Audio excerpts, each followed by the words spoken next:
Abonnez-vous à Confessions interdites pour découvrir d'autres histoires. Commençons par celle-ci. J'ai trouvé le deuxième téléphone de ma femme enfoui sous ses écharpes d'hiver. 18 mois de message à son prof de tennis. 29 ans de mariage, et j'ai simplement remis le téléphone exactement là où je l'avais trouvé. Je suis allé jusqu'à ma voiture et je suis resté assis là pendant 1 heure dans le garage sombre, sans démarrer le moteur. Je n'ai pas crié. Je n'ai rien frappé. Je n'ai même pas pleuré. J'ai juste décidé de disparaître. Je m'appelle Callum Brigg. J'ai 52 ans et, jusqu'à il y a environ 1 an, j'étais consultant financier principal chez Mersey & Olsen à Chicago. 27 ans de travail à aider de riches familles à protéger leurs actifs, à gérer leur exposition fiscale, à planifier des retraites dont ils n'auraient en fait jamais le temps de profiter. Je m'étais forgé la réputation d'être le gars qui voyait venir une catastrophe avant même que quiconque d'autre dans la pièce ne sente un courant d'air. J'étais doué pour ça. Vraiment doué. J'étais fier d'être doué pour ça. L'ironie de la chose, compte tenu de tout le reste, n'est pas quelque chose que vous avez besoin de me faire remarquer. J'ai eu largement le temps d'y réfléchir. J'avais complètement raté ma propre catastrophe. Elle couvait dans ma maison, dans mon mariage, depuis au moins 18 mois. Probablement plus longtemps si je suis honnête avec moi-même, ce que j'essaie d'être depuis. Lydia et moi nous sommes mariés jeunes. Nous avions tous les deux 23 ans, bêtement amoureux, totalement convaincus de savoir dans quoi nous nous embarquions. Notre fille Zoé est arrivée 2 ans plus tard et, au moment où elle est entrée à l'école primaire, nous avions ce qui ressemblait à une très belle vie de l'extérieur. La maison de style Tudor à Oak Park. Les étés passés dans le comté de Dorr. La remise de diplôme de Zoé à Northwestern il y a 3 ans. J'ai fait de longues heures de travail pendant la majeure partie de cette période, et je me disais que c'était pour la famille, pour l'avenir. Pour le genre de sécurité qui nous permettrait à tous de respirer plus facilement plus tard. J'y croyais pendant que je le disais. C'est la partie qui m'affecte encore. Les fissures ont commencé à apparaître clairement autour de notre 25e anniversaire. Bien que je soupçonne qu'elle s'élargissait depuis plus longtemps que je ne l'avais remarqué. Je venais de décrocher l'un des plus gros comptes de ma carrière. Une famille avec plus de 60 millions de dollars d'actifs qui avait besoin d'une restructuration complète de son portefeuille et qui avait des délais très serrés pour sa planification successorale. Pendant 3 mois entiers, je rentrais rarement à la maison avant minuit. Je sautais des dîners. Je ratais des choses pour lesquelles j'avais promis d'être présent. J'ai manqué le dîner d'anniversaire de Zoé à cause d'une urgence client qui aurait probablement pu être réglée le lendemain matin. Quand j'ai franchi la porte ce soir-là à 23 heures, m'attendant à ce que Lydia soit en colère contre moi, elle m'a juste regardé avec une expression vide, creusée, et m'a dit « J'ai arrêté d'attendre quoi que ce soit de différent il y a bien longtemps. » J'ai pensé à l'époque que c'était une réaction excessive. Je pensais qu'elle faisait du drame. Je me souviens avoir ressenti une lueur d'irritation, ce qui en dit long sur mon état d'esprit de l'époque. J'ai compensé par des gestes. Un week-end surprise à New York pour notre anniversaire. Une montre chère pour Zoé parce que j'avais raté encore une autre occasion. Je comprends maintenant que j'achetais essentiellement la permission de continuer à ne pas être présent. Les cadeaux comme excuses. Les excuses comme transactions. Aucun de nous ne l'a jamais dit à voix haute. Nous étions trop doués pour ne pas dire les choses à voix haute. Pendant ce temps, Lydia s'était construit son propre monde. Elle avait rejoint un club de lecture. Elle s'était mise au tennis. Elle avait commencé à faire du bénévolat le week-end au musée d'art du centre-ville. Je trouvais ça vraiment génial qu'elle ait des centres d'intérêt extérieurs et sa propre vie sociale. J'étais fier d'elle pour ça. De la manière distante et distraite dont j'étais fier de la plupart des choses pendant ces années-là. Il ne m'est jamais venu à l'esprit une seule fois de me demander pourquoi elle avait soudainement besoin de tant d'activités qui la sortaient de la maison et l'éloignaient de moi. Je veux être clair là-dessus. Ça ne m'a jamais effleuré l'esprit.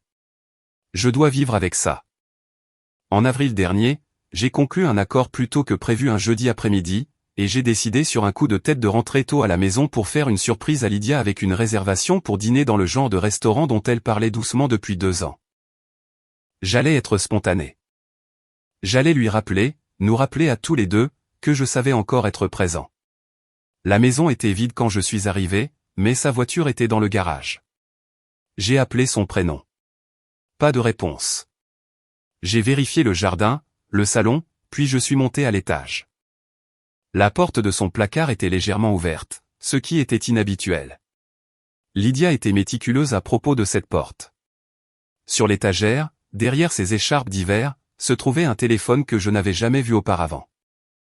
C'était un modèle que je ne reconnaissais pas dans une coque que je n'avais jamais achetée. Je suis resté là un moment, juste à le regarder. Puis je l'ai pris. Il n'était pas verrouillé. Le fil de message remontait à 18 mois. Il s'appelait Donovan. C'était son prof de tennis, au club qu'elle avait rejoint après que j'ai commencé à faire de longues heures sur le gros compte. Le message le plus récent avait été envoyé ce matin-là à 10h47. Hier soir, c'était incroyable. Tu me manques déjà. Je suis resté là, dans le placard de ma femme, avec les mots de son prof de tennis sur un téléphone qui n'existait pas officiellement, et quelque chose est devenu très silencieux en moi. Pas engourdi, pas exactement. C'était plutôt comme si chaque partie bruyante de mon cerveau s'était arrêtée d'un coup. De la même manière qu'une usine devient silencieuse quand quelqu'un coupe l'interrupteur principal. J'ai relu plusieurs mois de messages. Je n'avais pas besoin de lire les 18 mois. J'ai compris la tournure des choses dès les premières pages. J'ai remis le téléphone exactement là où je l'avais trouvé. J'ai replacé les écharpes par-dessus. Je suis redescendu, je me suis servi un verre d'eau que je n'ai pas bu, et je me suis assis dans ma voiture dans le garage pendant presque 1 heure sans bouger. Je ne savais pas ce que je faisais là-dedans. Je ne planifiais rien. Je ne pensais pas de manière organisée. J'étais juste assis avec ce genre de calme spécifique qui précède un changement majeur.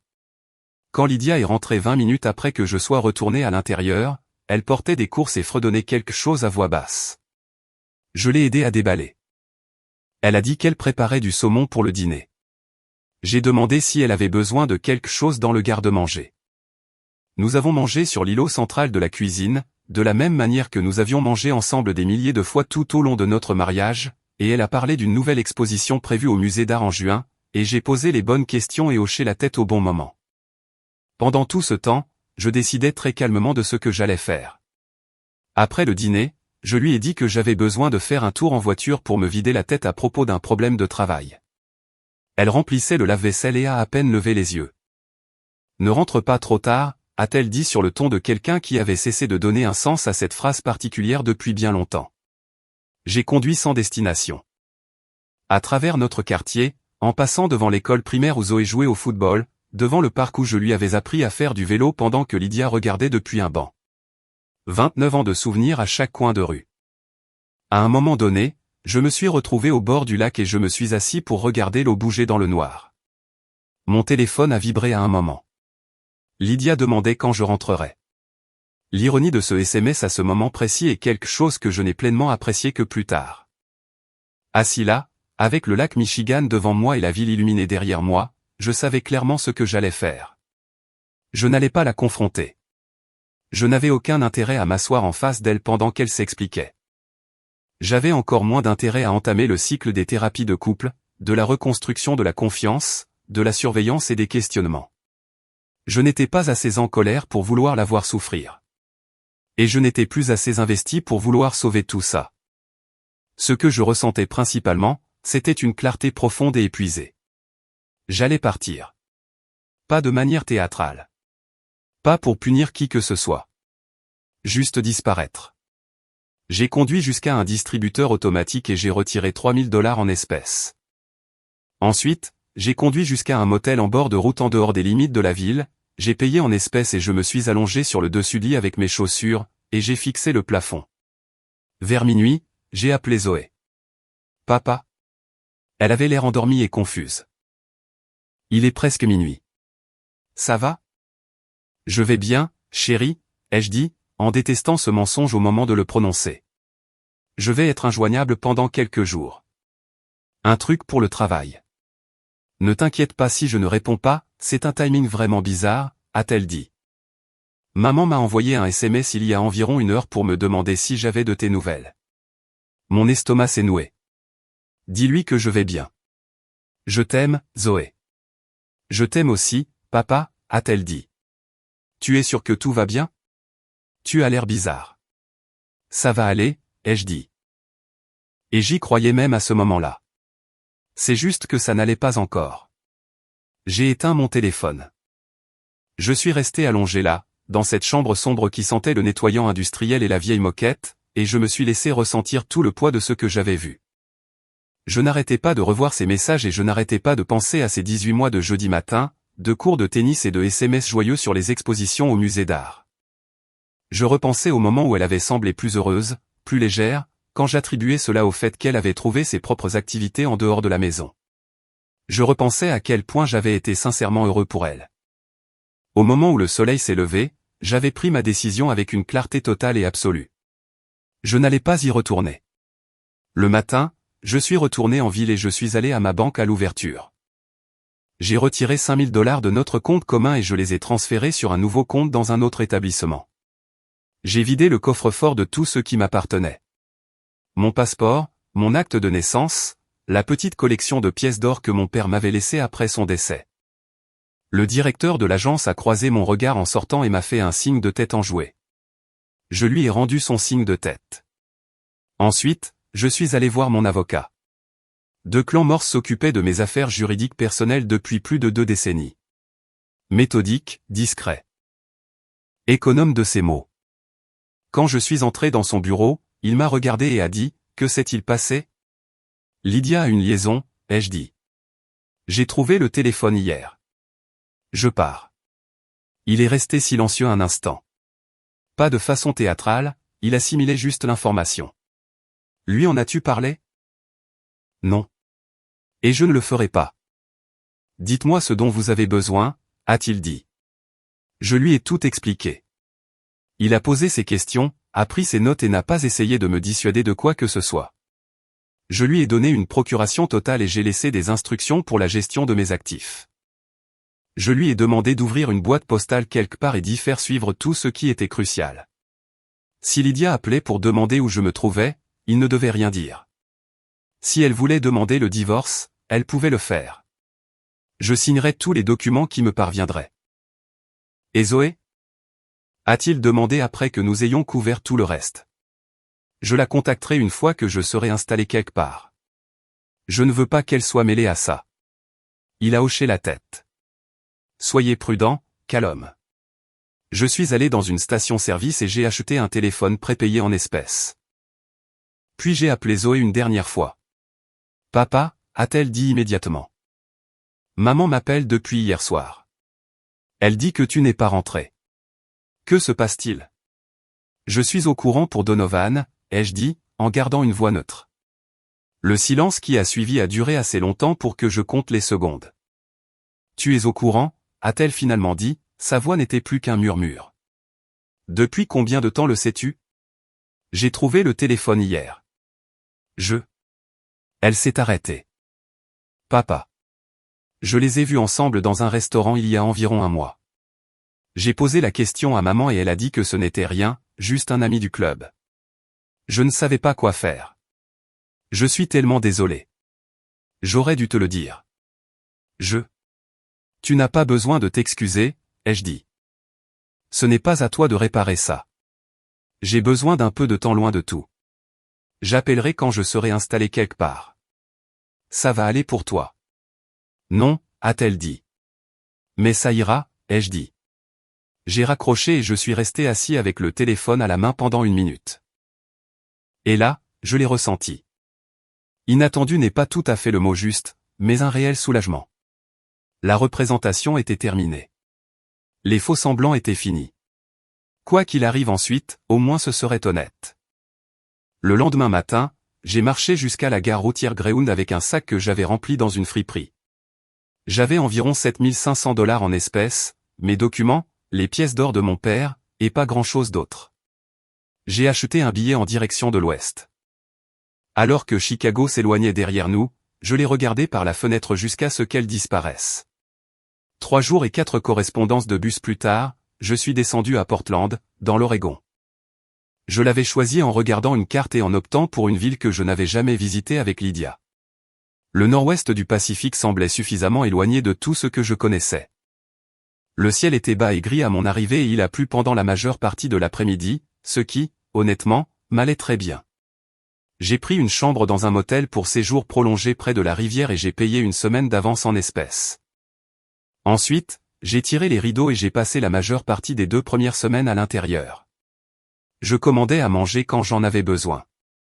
Je regardais la lumière changer à travers l'interstice des rideaux et je ne pensais à rien de particulier. J'ai laissé pousser ma barbe. Quelque chose que Lydia avait toujours dit qu'elle n'aimait pas. Quand je suis enfin sorti, je suis allé dans un Goodwill dans une rue adjacente et j'ai acheté des chemises en flanelle, des pantalons de travail en toile et une paire de bottes que le consultant financier que j'étais aurait contourné sans même ralentir l'allure. Je devenais quelqu'un d'autre, ou peut-être que je retournais à une version de moi-même qui précédait tout cela. Le chagrin venait par vagues. Je me retrouvais dans un endroit ordinaire, au comptoir d'un dîner, à un arrêt de bus, et la texture de mon ancienne vie me manquait, tout simplement. Pas Lydia en particulier. La vie. Les samedis matins, la voix de Zoé le dimanche soir, la routine de 29 ans. Quand on fait le deuil d'un long mariage, on ne fait pas seulement le deuil de la personne qu'on quitte. On fait le deuil de la personne qu'on était. Mais j'ai continué d'avancer. C'est vraiment tout ce qu'on peut faire. Quand j'ai finalement commencé à sortir régulièrement, j'ai beaucoup marché. Portland est une bonne ville pour marcher si vous êtes quelqu'un qui a besoin de réfléchir. Un après-midi gris, environ 5 semaines après mon arrivée, je me suis retrouvé au jardin botanique de Portland sans l'avoir particulièrement prévu. Il y avait quelque chose dans le verre, l'ordre des choses, le calme. Je suis resté debout devant un érable japonais pendant un long moment et j'ai senti mes épaules se relâcher pour la première fois depuis le mois d'avril. Première fois ici? La voix venait d'à côté de moi. Un homme plus âgé, la fin de la soixantaine j'aurais dit, avec des cheveux argentés et une assurance paisible en lui. Le genre d'aisance qui vient du fait d'avoir fait la paix avec qui l'on est. Il étudiait le même arbre. Ma première fois quelque part depuis un moment, ai-je dit, ce qui était honnête à bien plus d'égards qu'il ne le saurait jamais. Il s'est présenté sous le nom de Whitfield Prior.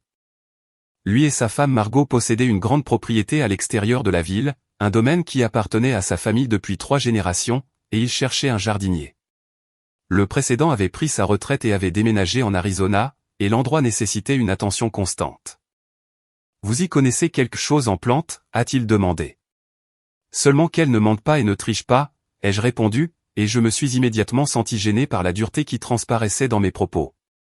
Whitfield m'a regardé pendant un instant. Puis il a ri, un vrai rire, pas de politesse. « C'est un bel argument en leur faveur », a-t-il dit.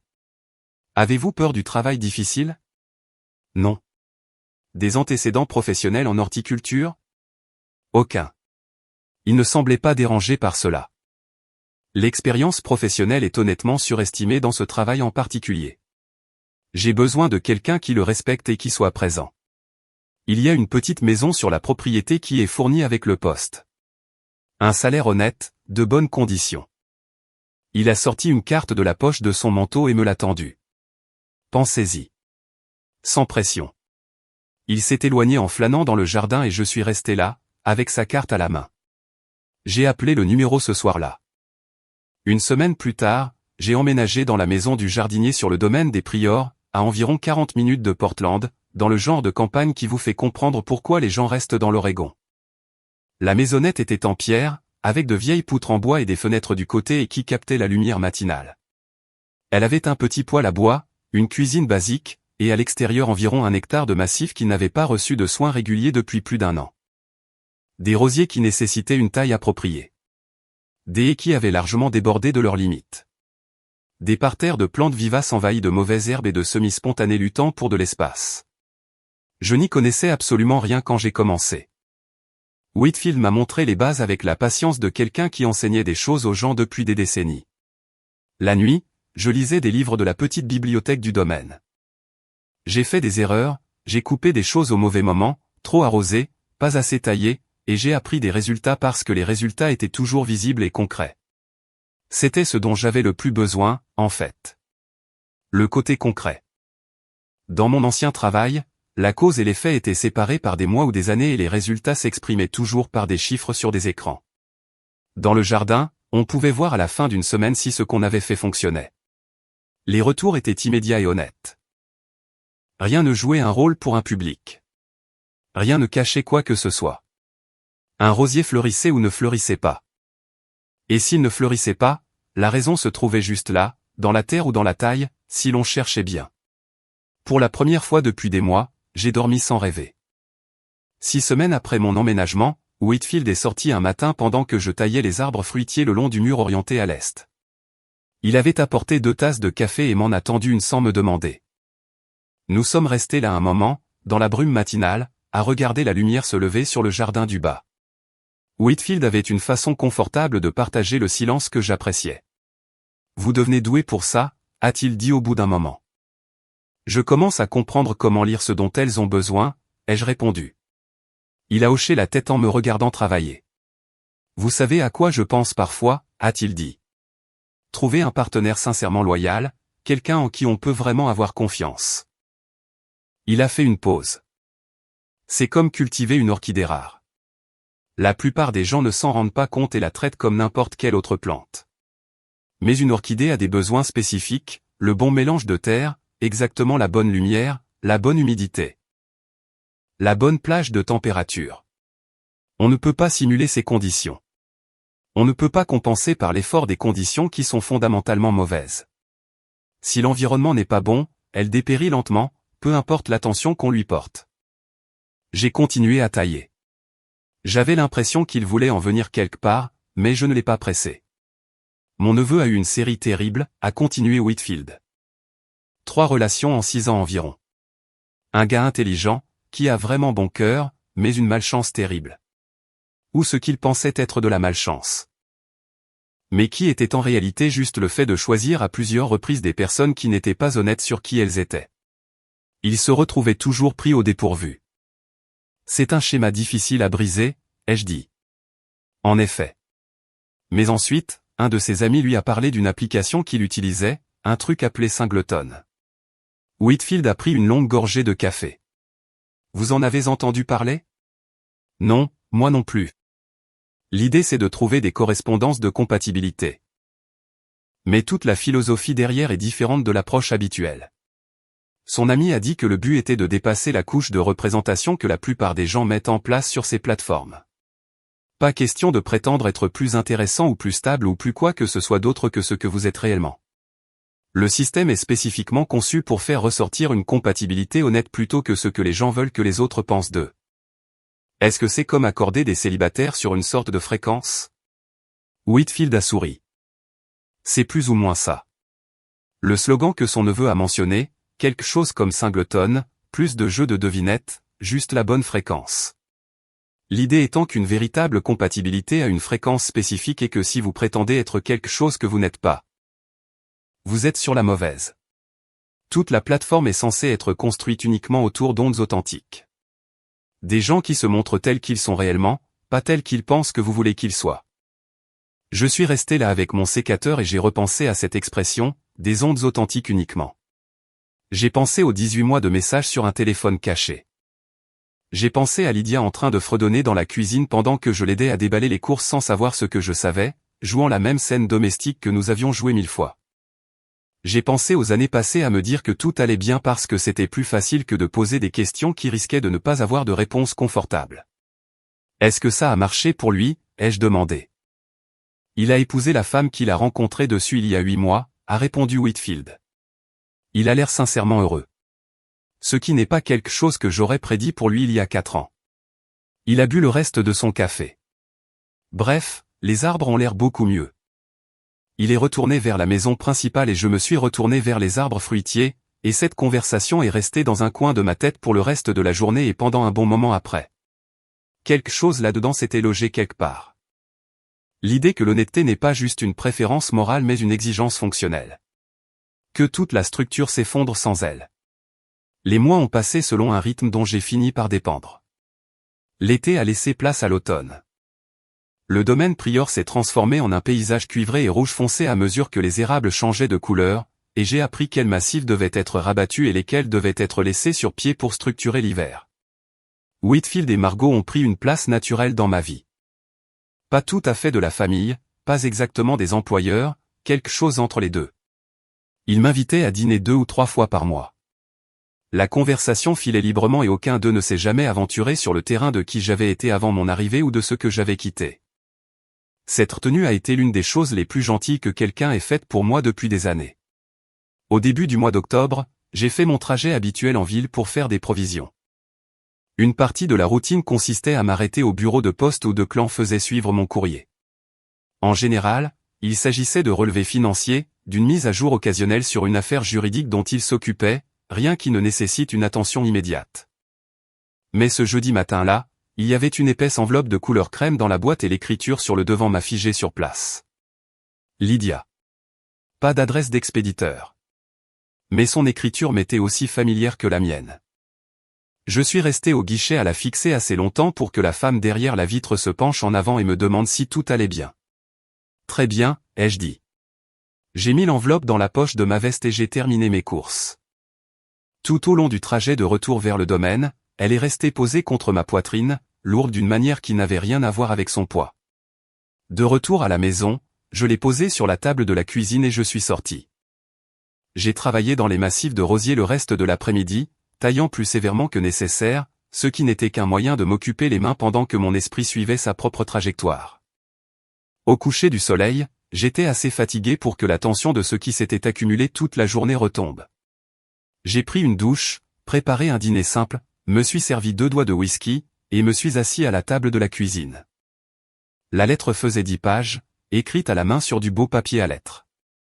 La première ligne, je t'ai retrouvé, Callum. Elle avait engagé un détective privé après que Declan ait refusé de dire quoi que ce soit sur l'endroit où je me trouvais. Le détective m'avait retrouvé en suivant la trace du nouveau compte bancaire. Elle décrivait les semaines qui avaient suivi ma disparition, le choc quand je n'étais pas rentré à la maison, la confusion quand elle n'avait pas pu me joindre, la lente et terrible prise de conscience quand le détective avait confirmé que je devais avoir trouvé le téléphone. Elle a écrit que la liaison avec Donovan s'était terminée des mois avant mon départ, qu'elle avait commencé pendant la pire période de mes longues heures de travail et n'avait jamais été autre chose qu'une tentative désespérée et imprudente de sentir que quelqu'un prêtait attention à son existence. Elle a écrit qu'elle n'essayait pas de s'excuser, qu'elle essayait de l'expliquer, et qu'elle comprenait que c'était 2 choses différentes. Elle a parlé de Zoé qui l'avait confrontée, des semaines de silence entre elles, de ses amis qui s'étaient peu à peu éloignés, en partie parce qu'elle ne pouvait pas expliquer ce qui s'était passé, et en partie parce qu'être à ses côtés pendant cette période devait être vraiment difficile. Elle a écrit comment elle tournait en rond seule dans la grande maison d'Oak Park, chaque pièce remplie de ce silence si particulier qui s'installe après le départ de quelqu'un. J'ai bu une gorgée lente de whisky et j'ai continué à lire. Le dernier paragraphe était le plus difficile. Je n'attends pas de pardon, Callum. Je ne le demande pas. Mais après 29 ans. Je ne peux pas laisser tout se terminer par une disparition et le rapport d'un détective privé. J'ai besoin de te voir face à face et de te dire ce que j'ai à te dire correctement. Pas parce que ça changera quoi que ce soit, mais parce que tu mérites une vraie conversation. Pas une lettre et un silence. Je serai au Riverside Hotel de Portland mardi prochain, chambre 412, à midi. Si tu ne viens pas, je comprendrai parfaitement, et tu n'entendras plus jamais parler de moi. C'est une promesse. J'ai plié la lettre en suivant ses plis d'origine et je l'ai remise dans l'enveloppe. Je suis sorti et je suis resté longtemps debout dans le jardin, dans l'air froid de la nuit, à regarder les étoiles à travers les branches du chêne qui se dressaient dans le coin nord-ouest de la maison. Elle m'avait trouvé. Après 6 mois de silence et de reconstruction, elle m'avait retrouvé. La question que je n'arrêtais pas de ressasser n'était pas de savoir si j'irais. Je savais déjà que j'irais. La question était de savoir comment franchir cette porte en tant que personne ayant compris les choses plutôt qu'en tant que personne qui saignait encore. Je n'ai pas parlé de la lettre à Whitfield ni à Margot, mais Margot a remarqué quelque chose, de la même manière qu'elle remarquait presque tout sur le domaine. Elle m'a trouvé près des massifs d'hortensias 2 jours plus tard et m'a dit, avec son économie de mots habituelle, que les hortensias avaient l'air négligées. Puis elle m'a regardé droit dans les yeux et a dit, « Et vous aussi. » Je traverse quelque chose en ce moment, ai-je répondu. Elle est restée silencieuse un instant. Vous savez ce que j'ai remarqué chez les gens qui portent des choses seuls pendant trop longtemps? Ils finissent par penser que ce poids fait simplement partie de qui ils sont. Quoi que ce soit. N'oubliez pas que passer au travers est le but ultime. Tomber n'est qu'une étape pour arriver quelque part. Elle en est restée là, sans en rajouter ni donner de conseils. J'étais reconnaissant pour s'être tenu. Le week-end s'est écoulé avec beaucoup de travail dans le jardin et de débats intérieurs. Le mardi matin, le débat était clos. J'ai dit à Whitfield que j'avais besoin d'un jour de congé personnel. Il m'a serré l'épaule et a dit que le jardin serait toujours là à mon retour. J'ai conduit jusqu'à Portland avec les fenêtres baissées et la radio éteinte, laissant l'air froid faire ce qu'il pouvait pour soulager mon esprit. Le Riverside Hotel était un bâtiment de verre et d'acier surplombant la rivière Willamette, le genre de structure moderne qui rend bien sur les photos. Je me suis garé dans le parking public à proximité et je suis resté assis dans mon camion pendant environ 18 minutes. Puis je suis sorti. À midi pile, j'ai frappé à la chambre 412. La porte s'est ouverte presque immédiatement, comme si elle s'était tenue juste derrière. Lydia avait l'air différente. Elle était plus mince que dans mes souvenirs et les cheveux gris qui apparaissaient sur ses tempes étaient plus visibles. Elle les avait teintés toutes les 6 semaines au cours de la dernière décennie, et elle avait arrêté. Elle portait un simple chemisier et un pantalon foncé, rien qu'elle aurait porté pour impressionner, c'était juste propre et soigné. Quand elle a vu la barbe, la chemise en flanelle et les marques de bronzage dues à des mois de travail en extérieur, quelque chose a traversé son expression que je n'ai pas pu tout à fait nommer. « Callum » a-t-elle dit doucement. Elle a reculé pour me laisser entrer. La chambre était celle d'un hôtel standard, 2 fauteuils près de la fenêtre, un bureau, sa valise ouverte dans un coin. Son parfum était le même que celui qu'elle portait depuis avant la naissance de Zoé. Ça m'a frappé d'une manière à laquelle je ne m'attendais pas. Elle m'a fait signe vers les fauteuils. Je me suis assis et j'ai gardé une posture droite, par vieille habitude. « Merci d'être venu » a-t-elle dit. « Je n'étais pas certaine que tu le ferais. » La lettre rendait l'alternative claire, ai-je dit. « Je sais. Je suis désolé. Pas seulement de t'avoir retrouvé, mais pour tout. »« Pourquoi m'as-tu cherché ?» ai-je demandé. Je n'étais pas hostile. Je voulais sincèrement comprendre la logique. Nous savons tous les deux que notre mariage était terminé à la seconde où j'ai trouvé ce téléphone. Sa maîtrise d'elle-même a vacillé. « Parce que tu as disparu sans dire un seul mot » a-t-elle dit. « Après 29 ans, tu étais juste parti. Je méritais une vraie conversation, pas une disparition. Et moi, je méritais l'honnêteté pendant 29 ans, ai-je dit d'une voix égale. On n'obtient pas toujours ce qu'on mérite. » Elle a grimacé. Non, en effet. Elle est restée silencieuse un moment. Je ne suis pas ici pour me chercher des excuses, Callum. J'ai eu de nombreux mois pour réfléchir à ce que j'ai fait, et je sais exactement ce que c'était. C'était égoïste et faible. Et ça a détruit quelque chose qui comptait. Je ne vais pas essayer de replacer ça dans un contexte pour le rendre plus compréhensible qu'il ne l'est. Ça m'a arrêté. La version de cette conversation que je m'étais passée en boucle dans la tête pendant des mois comportait beaucoup de justifications, d'explications et d'appels en larmes pour comprendre ce qui l'y avait poussé. Là, c'était différent. Elle en assumait simplement la responsabilité, sans fioriture. Je ne suis pas là pour des excuses, ai-je dit après un instant. Je suis là parce que fuir ne clôt rien. J'avais besoin de faire ça en personne. Elle a hoché la tête. Zoé refuse de me parler, a-t-elle dit doucement. Elle dit qu'elle ne me pardonnera jamais ce que je t'ai fait. Je lui parlerai, ai-je dit. Elle ne devrait pas te punir pour mes choix. J'ai choisi de partir de la manière dont je l'ai fait. C'est ma responsabilité, pas la tienne. Lydia m'a regardé avec ce qui pouvait être du soulagement ou de la surprise, ou les deux. C'est plus généreux que ce à quoi je m'attendais. Ce n'est pas de la générosité, ai-je dit. C'est juste exact. Nous sommes restés assis avec 29 ans d'histoire commune compressés dans l'espace entre 2 fauteuils, et nous avons parlé pendant environ 1 heure. Ce n'était pas tout à fait calme. Il y a eu des moments où les anciennes blessures ont refait surface avant de pouvoir être mises de côté. Mais nous l'avons surmonté. À la fin, nous savions tous les deux où nous en étions. Elle a plongé la main dans son sac et a posé une grande enveloppe sur la table basse. « Les papiers du divorce » a-t-elle dit. « Tout est divisé à parts égales. La maison est en vente. J'ai déjà emménagé dans un appartement. Tu ne contestes rien. J'ai brisé nos vœux, Callum. Je ne vais pas aggraver cela en me battant pour ce que nous avons construit ensemble. » Ensuite, elle a sorti une enveloppe plus petite, et sa voix a légèrement changé lorsqu'elle me l'a tendue. « Zoé se marie en juin, » a-t-elle dit. « Elle veut que tu l'accompagnes jusqu'à l'hôtel. Elle m'a demandé de te donner ça. » Ma gorge s'est serrée d'une manière qui m'a surpris. « Qui est-il ? » Il s'appelle Brendan Calloway, architecte, stable, attentionné, il la traite comme elle mérite de l'être. Tu l'aimerais bien. Honnêtement. Je suis resté là à y réfléchir un instant. Ma fille s'était fiancée pendant que je me cachais dans un domaine de l'Oregon. La vie avait continué sans moi, comme elle le fait toujours, que l'on regarde ou non. Elle a aussi besoin de toi là-bas, ai-je dit. Quoi qu'il se soit passé entre nous, elle a besoin de sa mère à son mariage. Je le lui ai dit. Peut-être que ça passera différemment venant de moi. Elle a hoché la tête. Pendant un instant, sa contenance a vacillé, et j'ai pu voir la véritable tristesse sur son visage.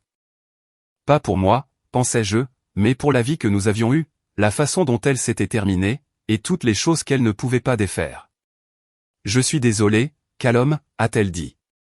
Pas seulement pour Donovan, pour les années d'avant, pour avoir mis si longtemps à dire quoi que ce soit sur ce qui n'allait pas entre nous au lieu de le chercher ailleurs. J'ai ramassé les 2 enveloppes et je me suis levé. À la porte, je me suis arrêté. Prends soin de toi, Lydia, ai-je dit. C'était la chose la plus honnête que je pouvais lui offrir, et je le pensais sans la moindre réserve. Toi aussi, a-t-elle dit doucement. Je suis sorti dans l'après-midi de Portland. La rivière était sombre et large, visible depuis la rue. J'ai conduit pour rentrer au domaine avec les fenêtres baissées et l'air froid sur mon visage, et quelque chose qui était noué dans ma poitrine depuis des mois commençait enfin à se desserrer lentement. Le printemps sur le domaine Prior est arrivé comme s'il avait un programme personnel à suivre. Les tulipes et les jonquilles que j'avais plantées en octobre sont apparues denses et d'une couleur presque agressivement vive, poussant hors du sol d'une manière qui semblait impatiente d'en finir avec l'hiver. Je me suis rendu compte que je respectais ça chez elles. Leur persévérance. J'ai appelé Zoé le lendemain matin de la rencontre à l'hôtel. Nous avons parlé pendant près de 2 heures de Brendan, du mariage qu'il planifiait. De son travail dans un cabinet d'avocats spécialisé en droit de l'environnement où elle commençait apparemment à se faire connaître pour s'attaquer aux affaires de ruissellement agricole avec une détermination qui rendait son associé superviseur à la fois fier et légèrement épuisé. Et puis, finalement, de Lydia. Zoé avait beaucoup de colère et de blessures accumulées. C'était en partie à cause de sa mère et en partie à cause de ma façon de partir comme je l'avais fait, sans prévenir, sans explication, sans lui donner aucun moyen d'assimiler les choses. Tu t'es juste volatilisé, a-t-elle dit. J'ai su que quelque chose n'allait vraiment pas quand tu as appelé ce soir-là et qu'ensuite tu as éteint ton téléphone. Et puis maman. J'ai continué d'essayer de tenir le coup pour vous deux et elle ajuste. Papa, elle a détruit notre famille. Elle a endommagé notre mariage, ai-je dit doucement. Ce qu'il y avait entre elle et moi. Mais ta relation avec ta mère est une chose distincte, et elle s'est construite sur 27 ans. Ne laisse pas ce qui s'est passé entre nous démolir quelque chose qui a sa propre valeur, séparément. Comment peux-tu ne pas être furieux? Je l'étais, ai-je dit. Pendant longtemps, j'en ai porté une grande part. Mais la colère était lourde, Zoé. Je suis parti pour construire quelque chose de mieux pour moi, pas pour rester indéfiniment dans la colère. À un moment donné, tu dois décider ce que tu gardes et ce que tu poses. Elle est restée silencieuse un moment. Puis, promets-moi que tu seras à mon mariage. J'y serai, ai-je dit. Et ta mère aussi, si tu arrives à un stade où tu es d'accord avec ça. Elle a appelé Lydia 2 semaines plus tard. Ce n'était pas exactement une réconciliation. Celles-ci prennent du temps, du travail et de la patience, et elle n'en était qu'au début. Mais c'était un commencement, ce qui est toujours le point de départ de tout progrès réel. Environ 2 semaines plus tard, Whitfield m'a trouvé dans la roseraie par un matin clair et m'a rappelé que le dîner d'anniversaire de Margot avait lieu ce soir-là, à 19h. Et qu'il y aurait une invitée qu'il aimerait que je rencontre. Je lui ai dit que j'y serais. Ce soir-là, j'ai déterré le pantalon de costume et la chemise boutonnée que je n'avais pas porté depuis un dîner client dans une vie antérieure, j'ai constaté qu'il m'allait encore assez bien, et je me suis dirigé vers la maison principale alors que la lumière du soir dorait le jardin. J'ai apporté une bouteille de vin que Margot aimait. La maison des Priors était une élégante demeure victorienne avec de larges porches tout autour, et les fenêtres étaient chaleureuses dans le crépuscule naissant. Margot m'a accueilli à la porte et m'a dit que je m'étais fait une beauté. Dans le salon, une femme examinait les étagères avec l'attention concentrée de quelqu'un qui lit vraiment les livres au lieu de les choisir pour leur tranche. Elle s'est retournée quand nous sommes entrés. Grande, des cheveux noirs parsemés de mèches argentées tirées en un chignon simple. Un sourire facile et direct. Elle portait une robe noire unie qui était élégante sans donner l'impression d'avoir fait des efforts pour l'être. Callum, voici Fiona Caldwell, a dit Margot chaleureusement. Ma nièce de Seattle. Fiona, voici Callum Brigg, l'homme responsable de l'état actuel de mon jardin. C'est une façon généreuse de le dire, ai-je dit. Fiona Caldwell, a-t-elle dit. Et sa poignée de main était ferme, son regard direct d'une manière qui donnait l'impression qu'elle vous percevait réellement plutôt que de feindre de faire attention. Callum Brigg. Pendant le dîner, j'ai appris qu'elle avait passé 23 ans en tant que juge fédéral avant de devenir professeure à la faculté de droit de l'Université de Washington, où elle enseignait le droit constitutionnel et le droit de la preuve. Elle ne s'était jamais mariée, avait fait ce choix consciemment et sans regret apparent, et en parlait avec un pragmatisme que j'ai trouvé étonnamment rafraîchissant après des années de représentation sociale qui ont tendance à entourer ce genre de conversation. Elle avait un esprit sec et précis qui faisait surface dans les interstices entre des choses plus sérieuses, le genre d'humour qui vous fait rire avant d'avoir eu le temps de vous y préparer. Après le dessert, Whitfield a suggéré de prendre un cognac sous le porche. Margot a dit qu'elle se sentait fatiguée et s'est excusée. Whitfield s'est souvenu, avec une commodité suspecte, d'un coup de téléphone qu'il avait l'intention de passer. Fiona les a regardés partir et s'est tournée vers moi avec une expression d'amusement tolérant. Ils n'agissent pas vraiment de façon codée, a-t-elle dit. Margot me suggère depuis environ 3 mois que les plantes ne comptent pas comme une vie sociale, ai-je dit. Et êtes-vous d'accord avec elle? J'y ai réfléchi honnêtement. Je n'en suis pas encore sûr. Mon divorce n'est pas finalisé. Je ne suis pas en train de vous demander en mariage, a-t-elle dit. Son sourire atteignit complètement ses yeux. Je suggère qu'une conversation sous les étoiles peut être une chose en soi, indépendante de tout le reste. Cela m'a arraché un rire sincère. Je n'avais pas entendu ce son sortir de ma propre bouche depuis plus longtemps que je ne pouvais m'en souvenir clairement. Ce qui a suivi au cours des mois suivants s'est construit lentement et prudemment, ce qui était exactement ce qu'il fallait. Des cafés qui se sont transformés en dîners qui se sont transformés en de longues promenades à travers le domaine le soir. Elle posait des questions directes et attendait des réponses directes. Elle ne poussait pas pour obtenir plus que ce qu'il n'y avait réellement à un moment donné. Elle était, j'ai fini par le comprendre, quelqu'un qui avait un sens très clair de qui elle était et qui ne passait pas d'audition pour être quelqu'un d'autre au profit de qui que ce soit. Après tout ce que j'avais traversé, cette qualité m'a semblé être quelque chose de presque miraculeux. Le divorce a été finalisé en avril. J'ai pris l'avion pour Chicago et j'ai signé les derniers documents dans la salle de conférence de Declan. Lydia, à l'autre bout de la table, dans un tailleur gris. Nous étions tous les deux courtois et discrets. Quand nous sommes sortis sur le trottoir par la suite, elle a brièvement touché mon bras. Zoé et moi avons parlé la semaine dernière, a-t-elle dit. On va s'en sortir, je crois. Ça prendra du temps. Bien, ai-je dit. Elle a besoin de sa mère. Elle a aussi besoin de son père, a dit Lydia. Nous en avions toutes les deux besoin. J'ai juste compris comment dire ça trop tard. J'ai hoché la tête. Il n'y avait pas grand-chose à ajouter. Je lui ai dit de prendre soin d'elle et je l'ai regardé marcher vers sa voiture. En restant là sur le trottoir, j'ai remarqué quelque chose que j'étais trop près pour voir pendant que j'étais à l'intérieur. La colère que je portais depuis le mois d'avril de l'année dernière s'était affinée pour devenir quelque chose de plus léger et de moins tranchant. Pas nécessairement du pardon, mais plutôt de l'acceptation. Nous avions chacun fait les choix qui nous avaient amenés ici. Maintenant, nous pouvions chacun avancer selon nos propres conditions. C'était suffisant. Ce soir-là, de retour dans l'Oregon, j'ai invité Fiona à dîner à la maison pour la première fois. C'était la première fois que j'invitais quelqu'un dans cet espace particulier et aucun de nous n'a manqué d'en saisir la signification. « Tu as l'air plus léger », a-t-elle dit après. Nous étions sous le porche de la maison, en train de boire du thé et de regarder la dernière lueur quitter le jardin. Le divorce est prononcé, ai-je dit. Le dernier chapitre est officiellement clos. Qu'est-ce que ça fait? Comme poser quelque chose qu'on porte depuis si longtemps qu'on a cessé de remarquer à quel point c'était lourd. Mes muscles s'attendent encore au poids. C'est une réponse honnête. J'essaie d'en faire une habitude. Sa main a trouvé la mienne dans l'obscurité grandissante. Sa paume était chaude et légèrement calleuse, à la manière de quelqu'un qui utilise réellement ses mains. J'aimais ça chez elle. Je n'essaie pas de remplir l'espace de quelqu'un d'autre, a-t-elle dit. Ce ne serait juste pour aucun de nous deux, et l'injustice ne m'intéresse pas. Je sais, ai-je dit. C'est une des choses que je respecte chez toi. Tu n'essaies pas d'être la réponse à quoi que ce soit. Tu es simplement toi-même. Le baiser était calme et sans précipitation, et ne demandait rien d'autre que ce qu'il était. Quand nous nous sommes reculés, ses yeux étaient stables comme ils l'étaient toujours, vous regardant directement, sans vous demander de regarder ailleurs. Je n'ai pas besoin de promesses, a-t-elle dit. J'ai besoin d'honnêteté. Peu importe la forme que cela prendra, peu importe le rythme auquel cela avancera, peux-tu offrir cela? Oui, ai-je dit sans aucune hésitation.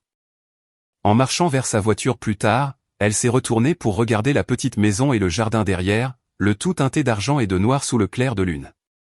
Tu as construit quelque chose de vrai ici, a-t-elle dit. Je l'ai regardé à travers ses yeux. Les massifs ordonnés, la vieille maison en pierre avec de la lumière à ses fenêtres, les chemins que j'avais tracés à la main au cours de la dernière année. Elle avait raison. J'avais construit quelque chose de véritablement à moi à partir d'un terrain très aride, en ne partant de rien d'autre que du temps et de la volonté de faire le travail.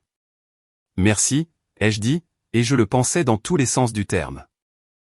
Juin est arrivé chaud et dégagé, le genre de journée du nord-ouest du Pacifique qui vous rappelle pourquoi les gens qui aiment cet endroit ne vivraient nulle part ailleurs. Je me tenais dans l'antichambre de l'église à Portland dans un costume de location, ajustant ma cravate dans le miroir antique au-dessus de la commode, et j'essayais d'empêcher mon visage de faire des choses qui m'embarrasseraient plus tard. La porte s'est ouverte et Zoé est entrée. Elle était dans sa robe de mariée et elle était si belle que ça m'a physiquement arrêté un instant. Elle était aussi clairement sur le point de pleurer, ce qui signifiait que j'allais avoir des problèmes. Papa, a-t-elle dit. Tu es si beau. Tu es magnifique, ai-je dit, et ma voix est sortie rauque d'une manière à laquelle je n'étais pas préparé. Ta mère va s'effondrer quand elle va te voir. Son sourire a vacillé. C'est bizarre que vous soyez tous les deux là aujourd'hui. Aujourd'hui, il ne s'agit pas de tout ça, ai-je dit. Aujourd'hui, il s'agit de toi et Brendan. C'est tout.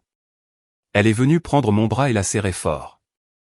Quand tu as disparu l'année dernière, j'ai eu tellement peur. Je n'arrêtais pas de me dire, et s'il était juste parti? Et si je n'ai jamais l'occasion de vivre ça avec toi? J'avais besoin de temps, ai-je dit. Mais tu es ma fille.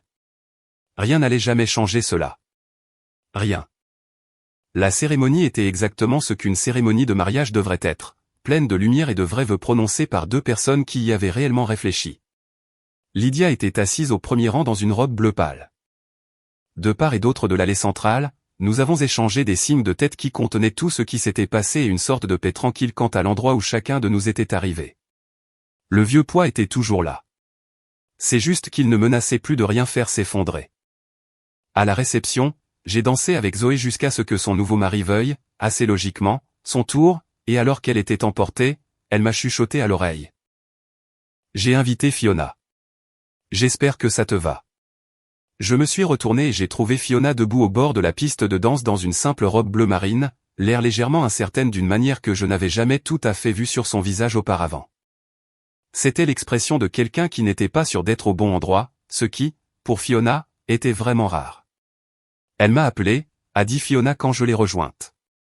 Apparemment, ta fille est très persuasive. Elle tient de son père, à ce qu'on m'a dit. Je lui ai tendu la main. Danse avec moi. Nous nous sommes déplacés sur la piste et, quelque part pendant la deuxième minute de la chanson, j'ai levé les yeux et j'ai vu Lydia nous observer près du bar. Elle avait une coupe de champagne à la main. Quand elle a vu que je la regardais, elle l'a levée très légèrement en un petit geste de reconnaissance sincère. Après un instant, je lui ai rendu son signe de tête. Certaines choses ne se referment jamais complètement, mais elles n'ont pas non plus à définir tout ce qui vient après.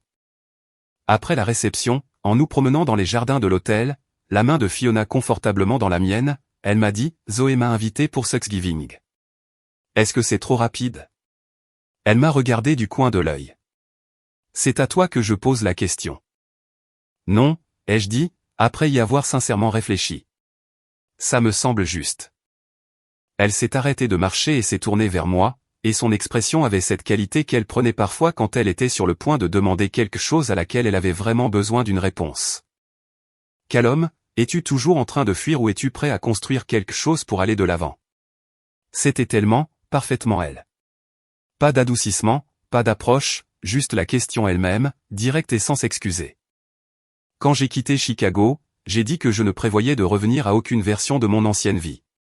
Même après que Lydia m'ait retrouvé, je gardais toujours tout à distance. Mais quelque part au cours de cette dernière année, dans les massifs de rosiers, dans la paperasse, dans cette église aujourd'hui, quelque chose s'est apaisé. Je ne fuis plus. Je choisis chaque jour d'avancer vers quelque chose au lieu de simplement m'éloigner de quelque chose. Ce n'est pas la même chose que fuir. Elle m'a regardé un instant. Puis son sourire est apparu complètement. C'est tout ce dont j'avais besoin, a-t-elle dit. Plus tard cette nuit-là, en regardant Zoé et Brendan s'éloigner sous une pluie de rires et de bruit, avec tous ceux qu'ils aimaient leur souhaitant bonne chance, je me tenais sur les marches de l'hôtel et je repensais à l'homme qui s'était assis dans une voiture, dans un garage sombre à Oak Park. En avril de l'année précédente, avec toute sa vie qui se dissolvait doucement et aucun plan à part celui de disparaître. Cet homme et celui qui se tenait ici maintenant partageaient la même histoire et le même visage, et pas grand-chose d'autre. J'avais quitté un mariage, une ville, une carrière et une version de moi-même que j'avais construite pendant 27 ans. Ce que j'avais trouvé à la place de tous a été plus difficile à nommer, mais plus solide. Une petite maison en pierre avec des fenêtres orientées à l'est, des massifs de fleurs ramenés à la vie de mes propres mains, une femme qui valorisait l'honnêteté plus que le confort, et une fille qui venait de commencer le prochain chapitre de sa vie avec quelqu'un digne d'elle. Les choses brisées ne sont pas la même chose que les choses détruites. Je l'ai appris dans le jardin avant de l'apprendre complètement ailleurs. Avec suffisamment de patience et la volonté de repartir de ce que vous avez réellement, les jardins comme les gens peuvent revenir à quelque chose de meilleur qu'avant.